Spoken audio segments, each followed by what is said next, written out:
Buenas tardes, el día de hoy vamos a hablar de la dinámica poblacional. El grupo está compuesto por Laura Daniela Bernal, Mayli Tatiana Durán Silva, María Paula Rodríguez y Marcos David Telles, quienes saben. Entonces, para empezar a hablar de dinámica poblacional, tenemos que entender qué es una población. De manera resumida, una población podemos decir que es un grupo de individuos de la misma especie que están ocupando un lugar y están lo suficientemente cerca para poder reproducirse.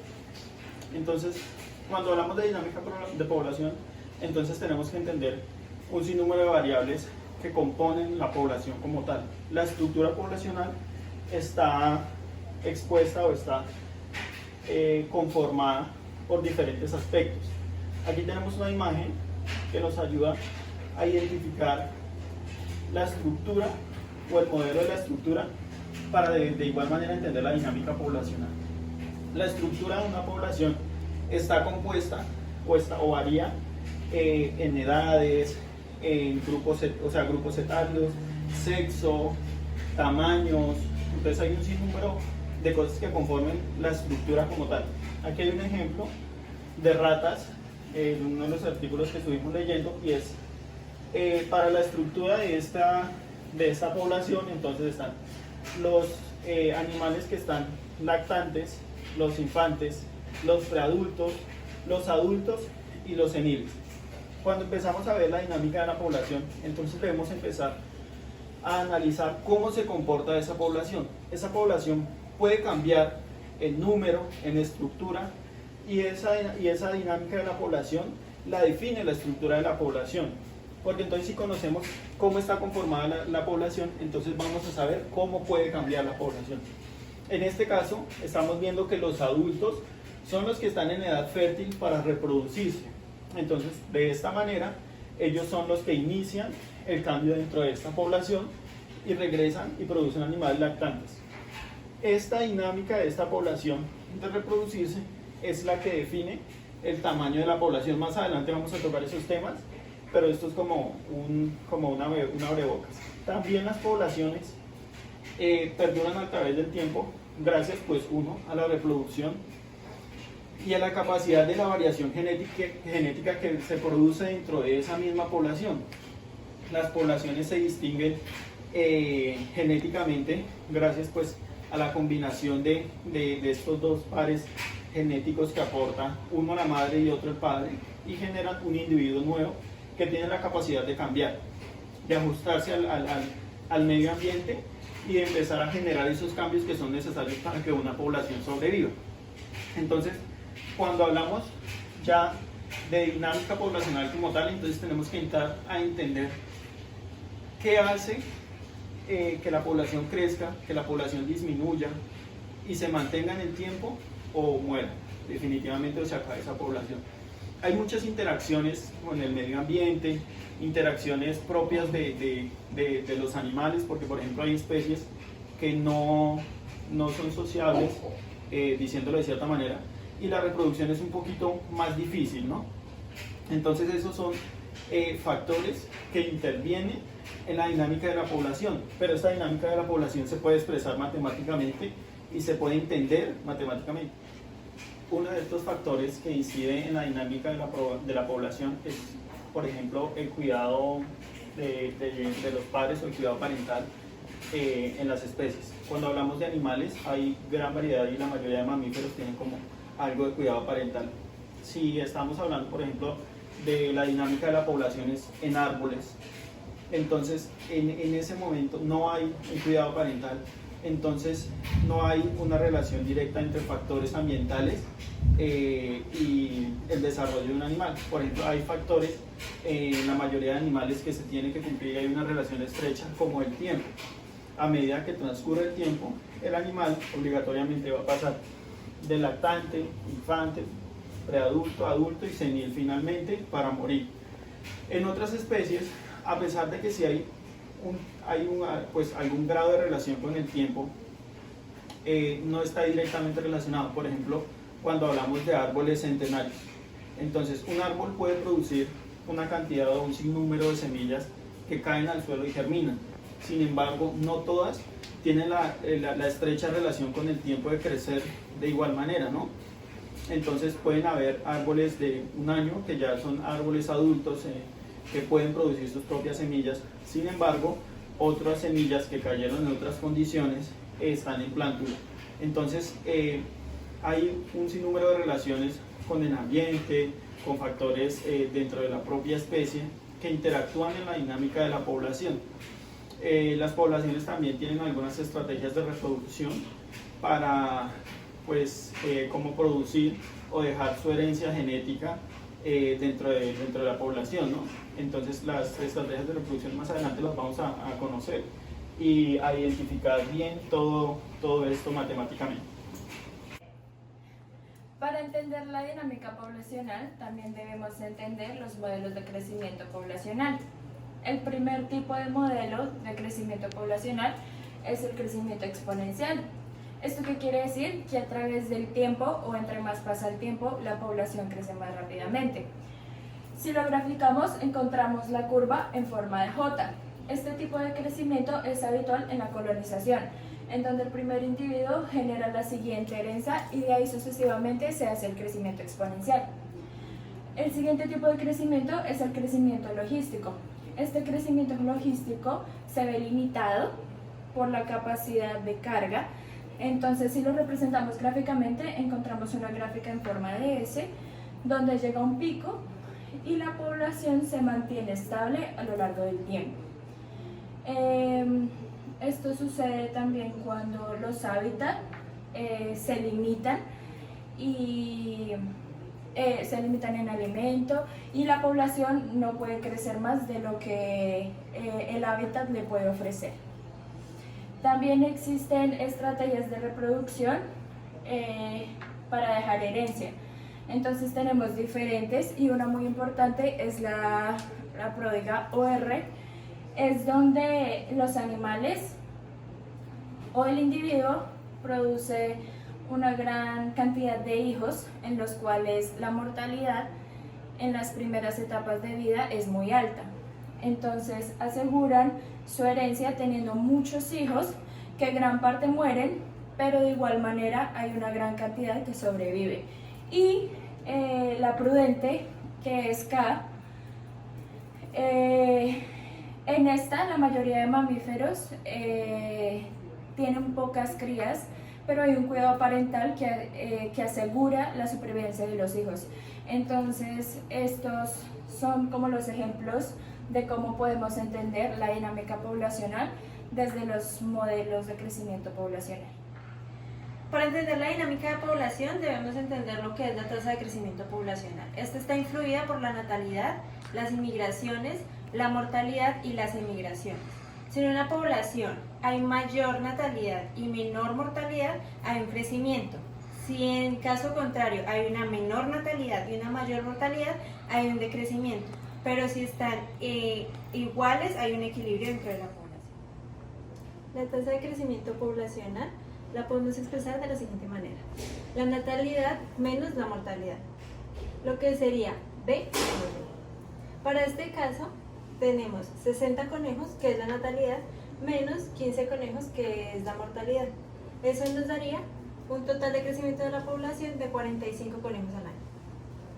La tasa de crecimiento per cápita la podemos calcular de la siguiente manera: la tasa de crecimiento poblacional dividido en el total de la población. Para este caso vamos a tomar 45 conejos al año dividido en una población de ejemplo de 450 conejos, lo que quiere decir que la tasa de crecimiento per cápita por un individuo es igual a 0.1 al año. Cuando hablamos de variación de la población o crecimiento instantáneo, lo podemos expresar en dn, que es la variación de la población, sobre cambio en el tiempo, que es dt.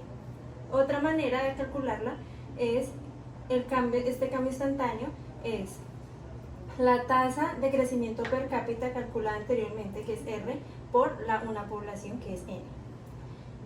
En este momento, para este ejemplo tomamos 1000 conejos, que es la población, y R, que anteriormente lo calculamos, que es 0.1 al año.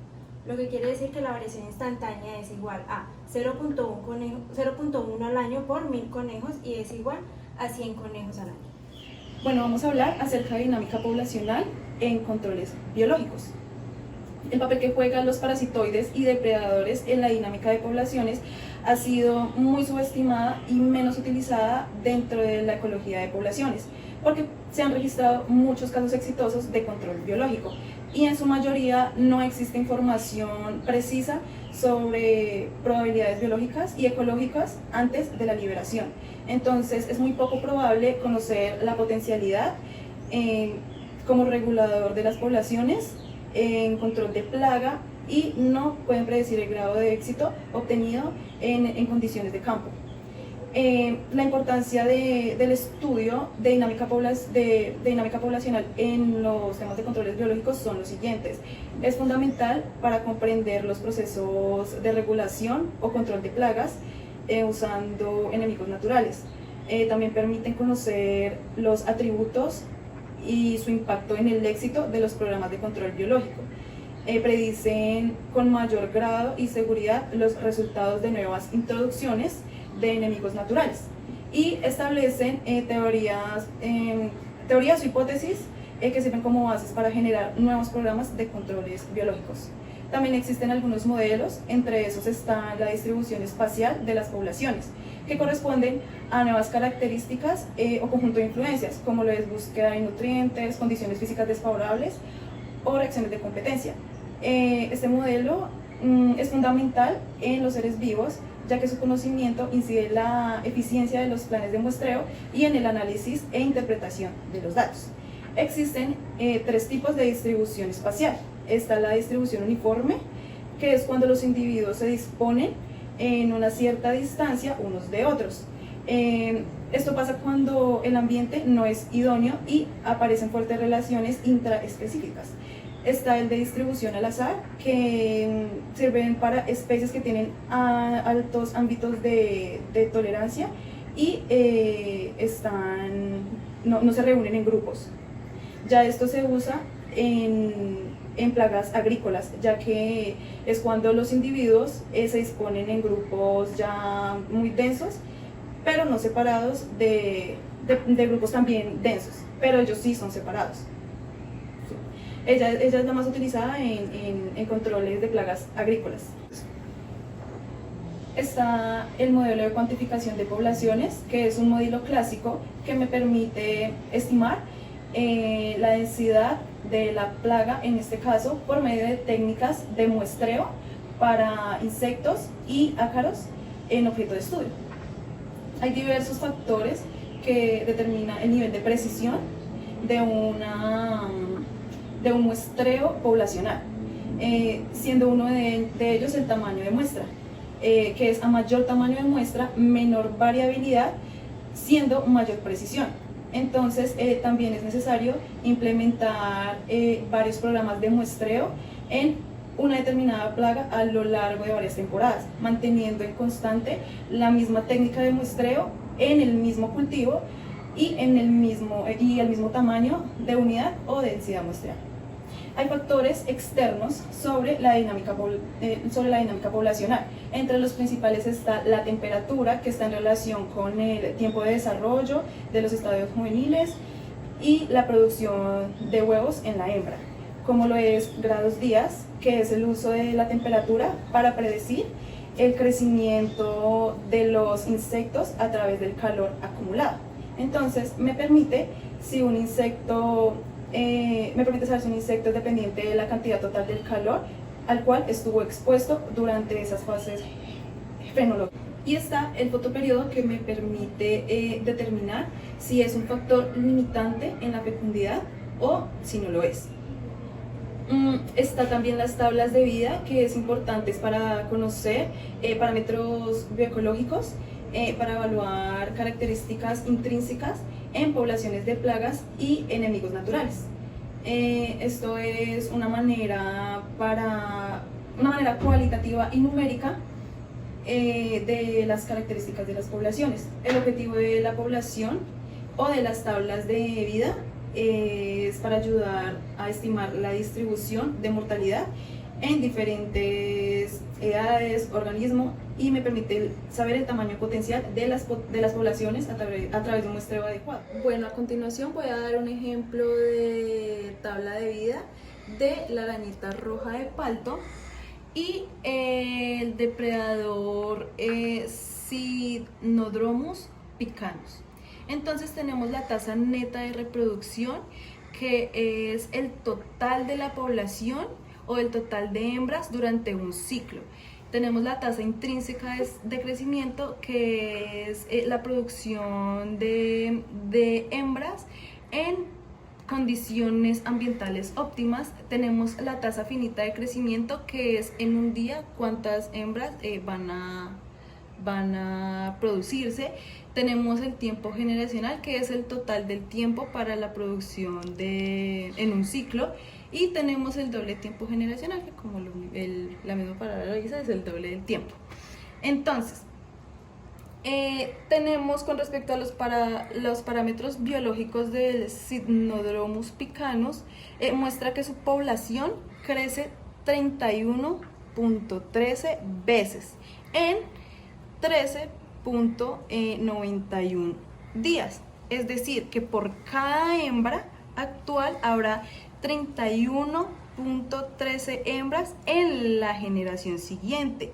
Además, que por cada hembra presente en un día habita casi 1.27 hembras al día siguiente. Por lo tanto, en cualquier instante el número de hembras de la población de este fitozoideo se alimentará una tasa tal que se espera el crecimiento de un 0,24 o 24% del total de la población al día siguiente. Entonces, como comentaba mi compañera, la importancia de estas tablas de vida en cuanto al como el control biológico de plagas, entonces nos muestra qué es lo que pasa. A pesar de que la siguiente generación del depredador es más pequeña que la de pues en este caso la plaga, si nos damos cuenta, su generación va a ser mucho más corta que la de la plaga. Entonces, esta tasa de crecimiento del depredador nos indica que va a haber muchos más individuos de depredadores que el número de la plaga. Entonces, este animal frente a este va a ser pues el control biológico, y ellos van a erradicar a estos simplemente por competencia natural, porque uno, van a ocupar más recursos y se van a alimentar de ellos.